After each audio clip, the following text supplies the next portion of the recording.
Good morning students. आज हम फिर से आपके सामने हाजिर हैं 11th क्लास के जो सिलेबस है उस पर चर्चा करने के लिए, क्योंकि मैं देख रहा हूँ कि कई सारी जो वीडियोस हैं वो बोर्ड क्लासेस पर ही बन रही हैं, चाहे वो 10th हो 12th हो।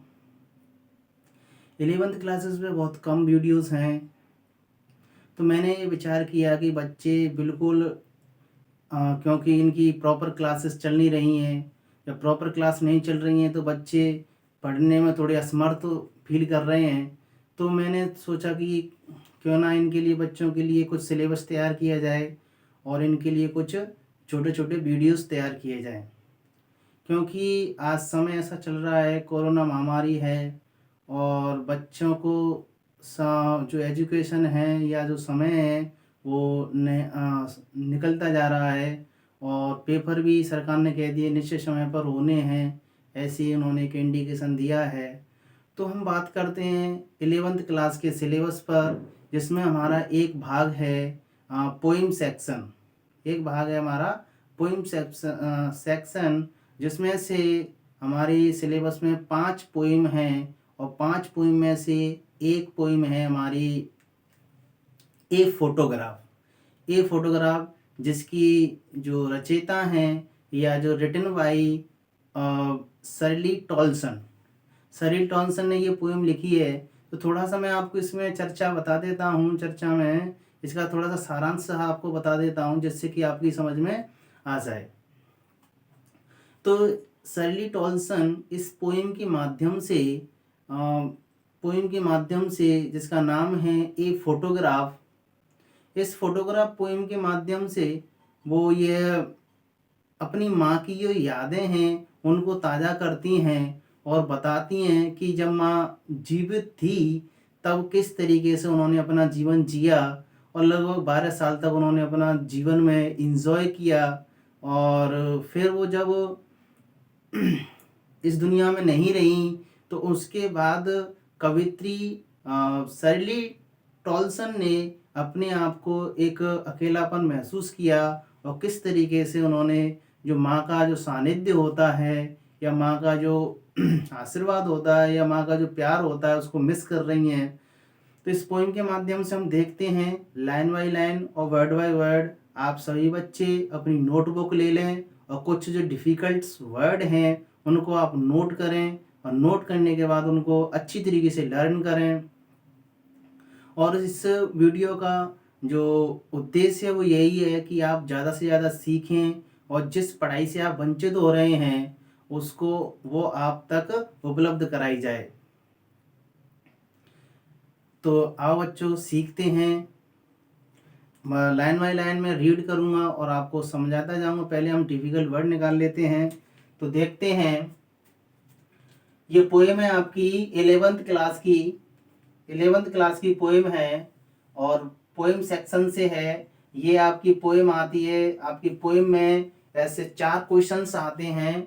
मैं आपको थोड़ा सा बता देता हूँ, डिस्क्राइब कर देता हूँ, मेंशन कर देता हूँ कि 4 क्वेश्चंस पूछे जाते हैं और एक स्टेंजा पोएम से पूछा जाता है।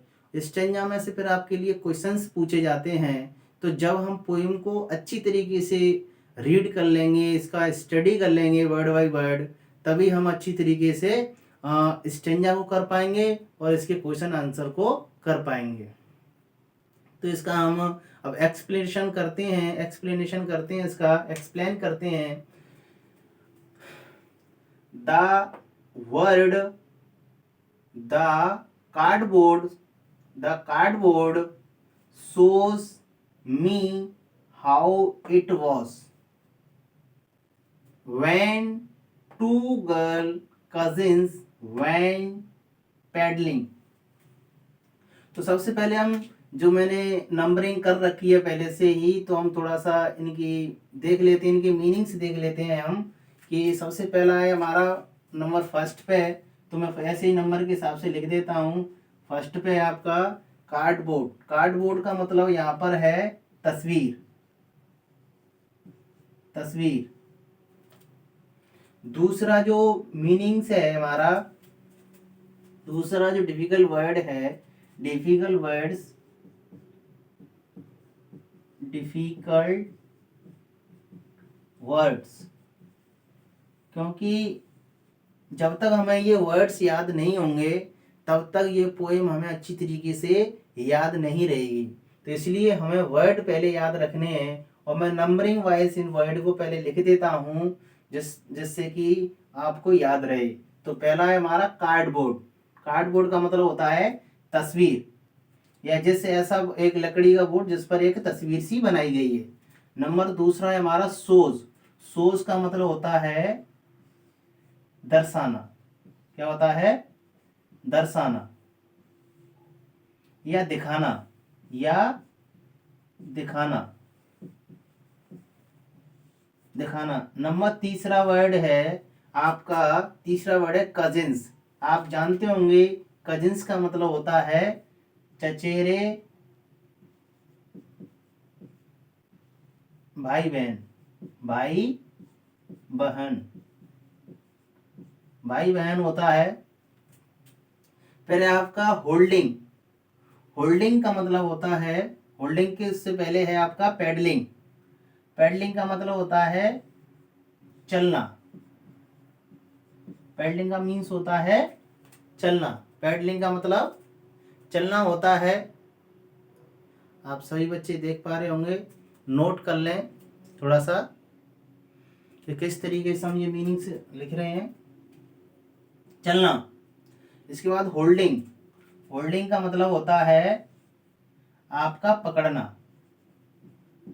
पकड़ना, होल्डिंग मीन्स पकड़ना। इसके बाद आपका वर्ड है स्टूड।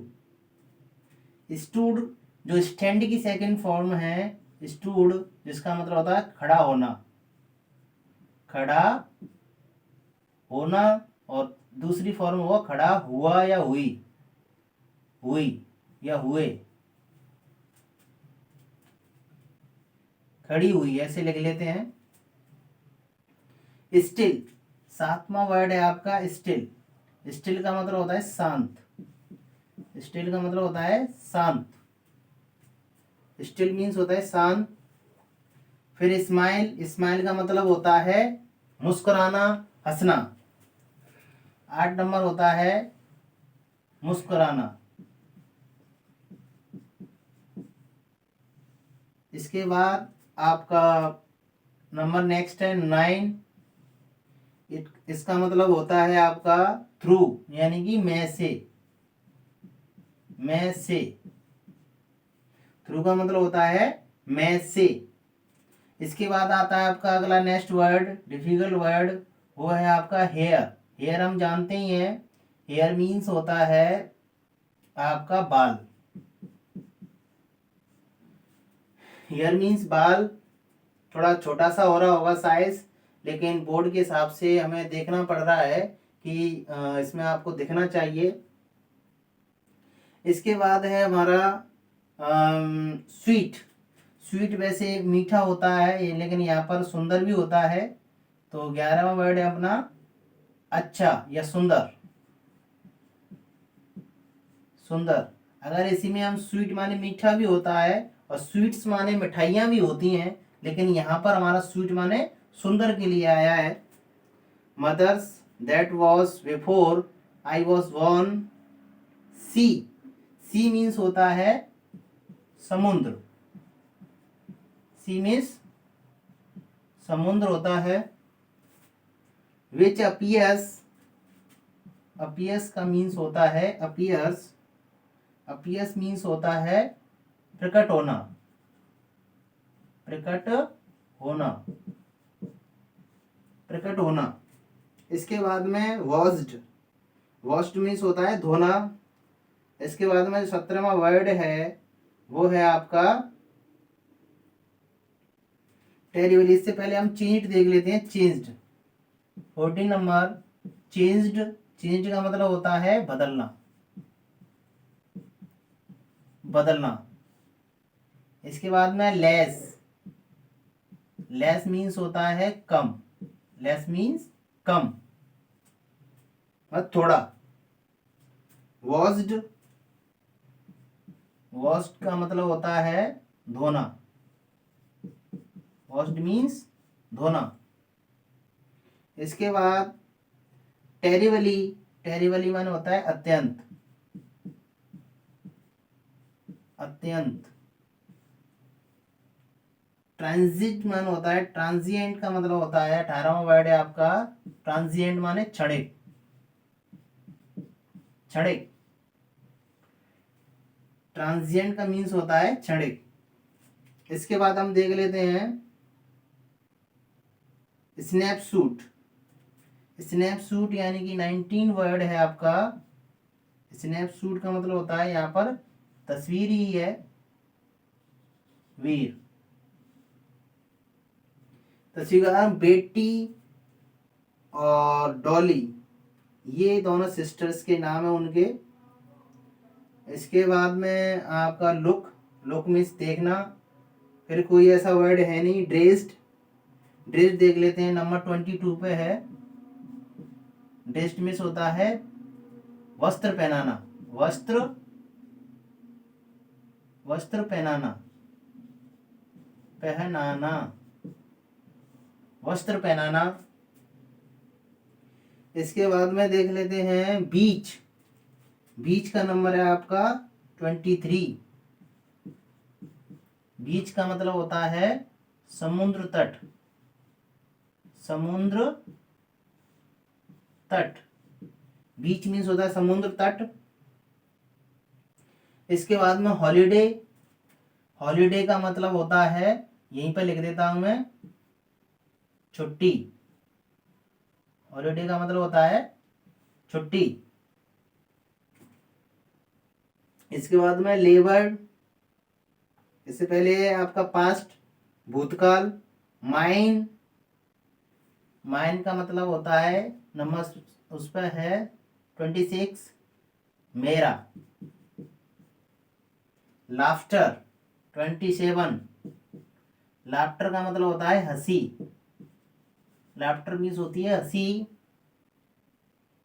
इसके बाद में ऐसा कोई वर्ड है नहीं। एक ये है आपका 29। 29 का सर्कमस्टांसिस का मतलब होता है परिस्थितियां, परिस्थितियां।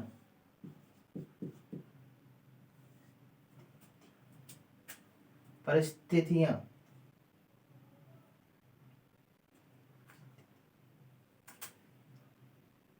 इसका मतलब होता है परिस्थितियां।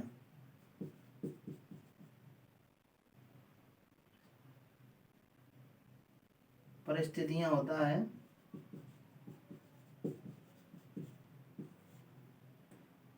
लास्ट वर्ड है नथिंग। नथिंग माने कुछ नहीं, नहीं, कुछ नहीं। तो ये हमारे जो डिफिकल्ट वर्ड हैं आपका, जैसे कार्डबोर्ड मीन्स तस्वीर। तो इस तरीके से हमारे कुछ वर्ड इसमें से छूट गए हैं, उसका मतलब मैंने लिखा नहीं है, तो आप देख लेना। तो अभी आपका सब आ जाएगा सामने, तो हम देख लेंगे वन बाई वन। तो जैसा कि मैंने आपसे कहा था कि ये जो पोएम है आपकी, ये अपनी माँ की याद में लिखी गई है कवित्री के द्वारा। कवित्री का जो आपका नाम है, पोएम का जो नाम है हमारा,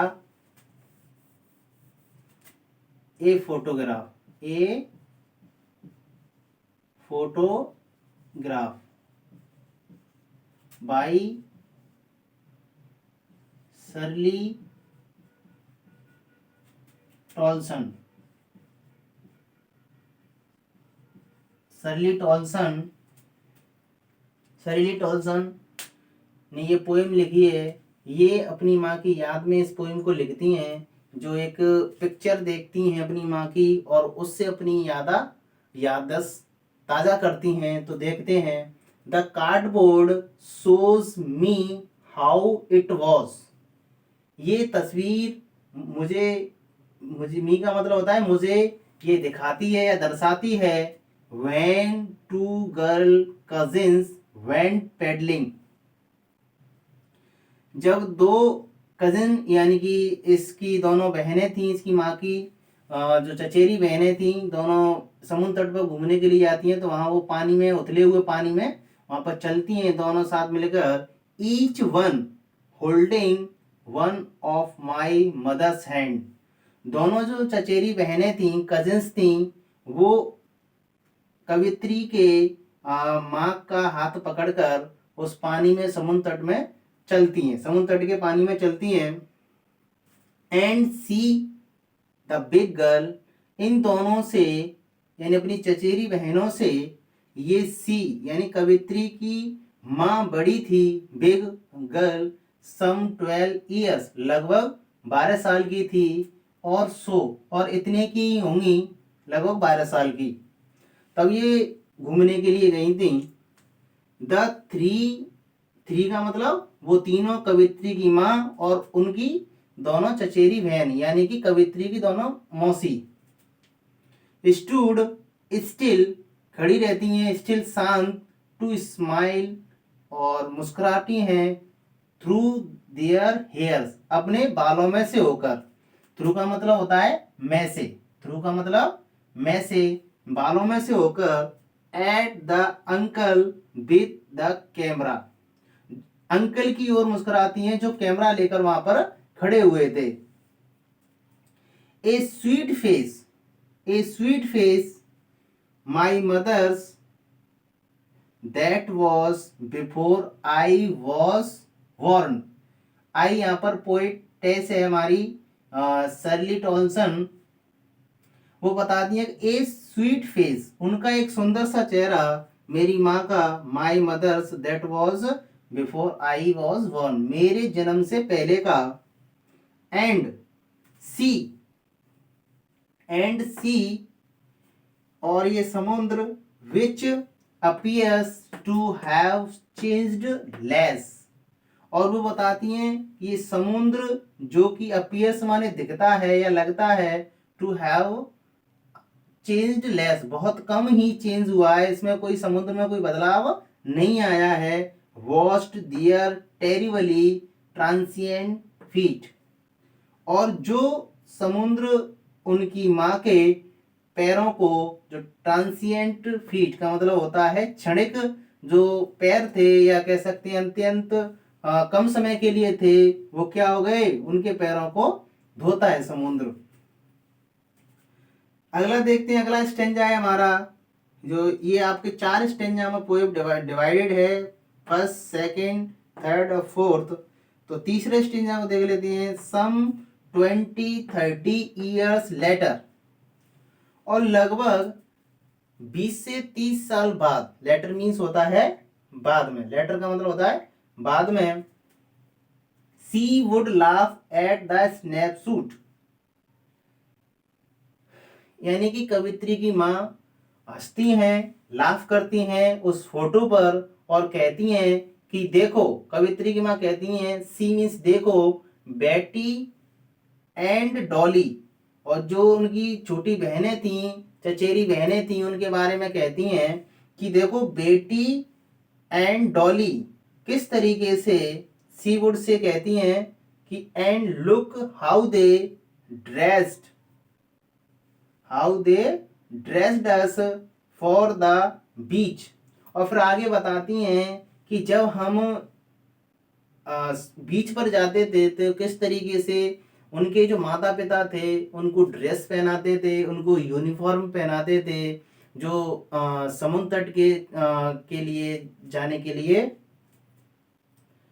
तो यहाँ वो बताती हैं कि जब dressed as for the beach, कवित्री की में बताती हैं कि जब हम बीच पर जाते थे तो किस तरीके से उनके माता पिता उनको यूनिफॉर्म या ड्रेस पहनाते थे। एंड द सी हॉलीडेज, जब समुद्र की छुट्टियां होती, जब हम समुद्र की छुट्टियों पर जाते थे या छुट्टियों में हम समुद्र के पास जाते थे। वॉज हर पास्ट, अब देखा जाए तो क्योंकि ये जो फोटो था बहुत पुराना था, उनकी माँ जब 20-30 साल के बाद देखती थी तो उनका वो पास्ट बन गया था। वॉज हर पास्ट, उनका वो भूतकाल बन गया था। And mine is her laughter, और उनकी जो हंसी थी वो भी मेरा एक पास्ट बन गई थी। बोथ राई विद द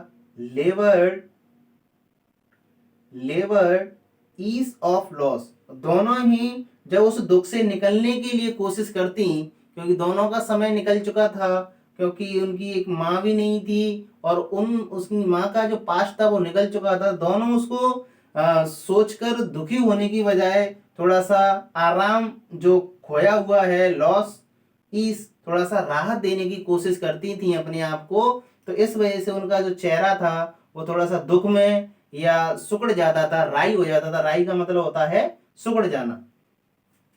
आप अब नेक्स्ट स्टेंजा है आपका, now she has been dead nearly as many years. तो पोएम में ये बताती हैं कवित्री कि अब उनकी जो माँ है वो अब गुजर चुकी हैं। सी वॉज नो मोर, अब वो नहीं है। एज मैनी ईयर्स, कई वर्षों से। एज दैट गर्ल लिव्ड, जिस तरीके से उन्होंने अपना जीवन जिया। एंड ऑफ दिस सर्कमस्टेंसेस, और ये इस प्रकार की जो परिस्थितियां हैं, देयर इज नथिंग टू से एट ऑल। और जिस तरीके से ये परिस्थितियां बनी हैं, क्योंकि उनकी माँ नहीं है, और माँ नहीं है तो वो एक तरह से अकेलापन महसूस करती हैं, और अकेलापन महसूस करती हैं तो वो एक स्थिति ऐसी बन जाती है कि वो कुछ कह नहीं पाती हैं। तो वो कहती हैं कि देयर इज नथिंग, कुछ नहीं है, टू से एट ऑल, बिल्कुल कहने के लिए कुछ नहीं है। और ये परिस्थिति सर्कमस्टांसेस में होती हैं ये परिस्थितियां, इट्स साइलेंस, और इनकी जो साइलेंस है या शांति है उनको शांत बना देती है, यानी कवित्री को शांत बना देती है। तो इस प्रकार हम कह सकते हैं कि कवित्री अपनी माँ का जो सानिध्य है, या अपनी माँ का जो लाड़ प्यार है, या माँ का जो एक साथ होना चाहिए, वो किस तरीके से मिस करती हैं। और वो अपनी माँ की यादें इस तस्वीर के सारे वापस लाना चाहती हैं। और इस तरीके से ये हमारी पोएम समाप्त होती है। तो आप इस पोएम को अच्छी तरीके से पढ़ें।